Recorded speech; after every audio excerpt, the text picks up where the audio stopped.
Hello, everyone, and Merry Christmas. Today, the brand new Christmas event just released, and with it, two brand new egos, which we're gonna go over right now. Starting with Otis. Her skill, Holiday, is a 20 to 31, 3 attack weight, which is pretty good. Anything that's above a 30 is a pretty good roll for egos. On hit, triggers Tremor Burst.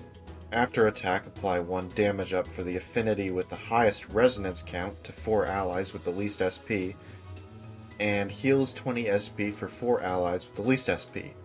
So because it has a Tremor Burst, that means it's good on Olga, Otis, and it's just a generally good support ego. I mean, 1 damage up for the affinity with the highest resonance, that basically, you're always going to get value with it because it's whatever resonance you have. And then it's an SP heal, which is always nice. The good thing about SP heals is that usually the sinner that used the ego will also get the effect. So whenever you use this, the sanity cost is 20 less because of that, which makes it pretty good. Pretty good value, I'd say.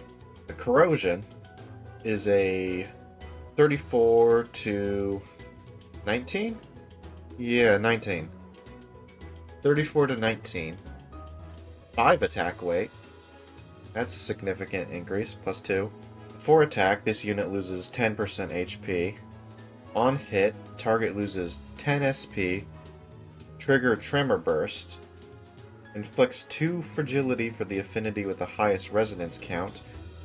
And Tails attack end, gain 1 damage up to the affinity with the highest resonance count. So again, just like the Awakening version, you're always going to be getting value out of this, as long as she's moving first, that is.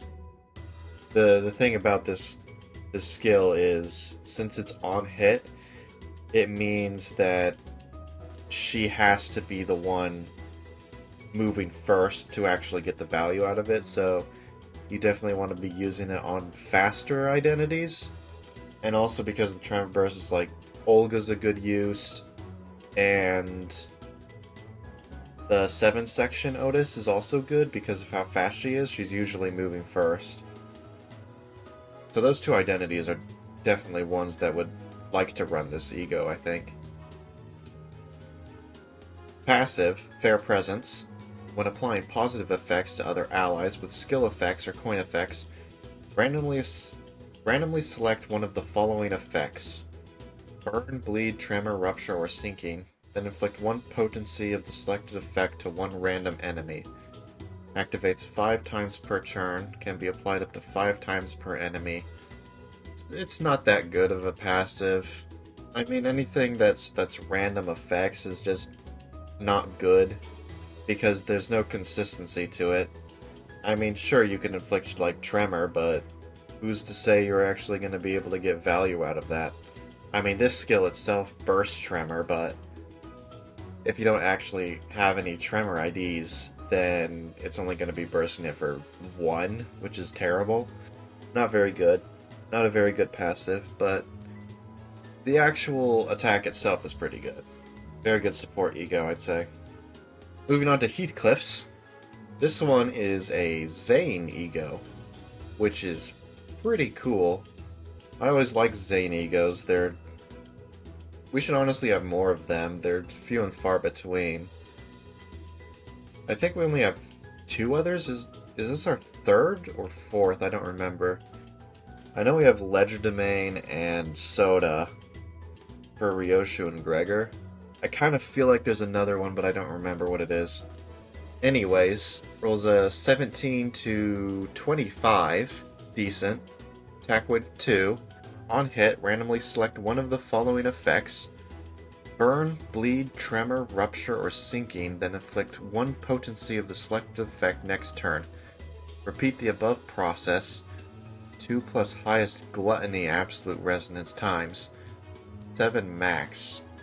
On kill, randomly select one of the following effects: 2 poise count, 2 charge count, 2 haste, 2 offense level, or 2 defense level. Then apply the select effect to 2 random allies next turn. Just like with Otis's passive, this actual effect isn't very good because, again, there's no consistency. I mean, sure, you could get value out of it, but you're not going to be getting very much because there's no guarantee you'd actually be getting the effect you want. I mean, you could get, like, random charge count on a poise identity, or you could inflict bleed when there's no bleed units.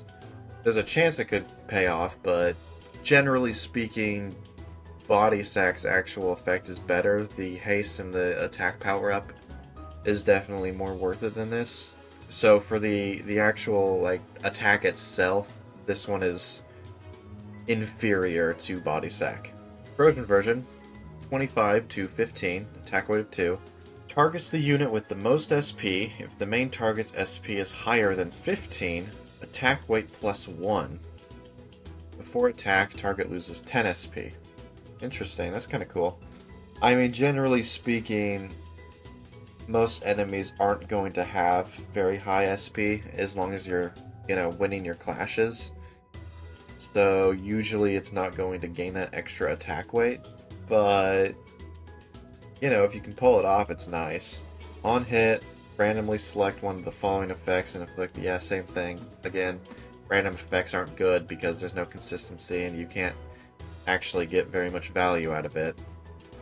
I mean, technically speaking, it is free damage at the end of the day, unless it's Tremor, but yeah. Passive. Infinite Hatred.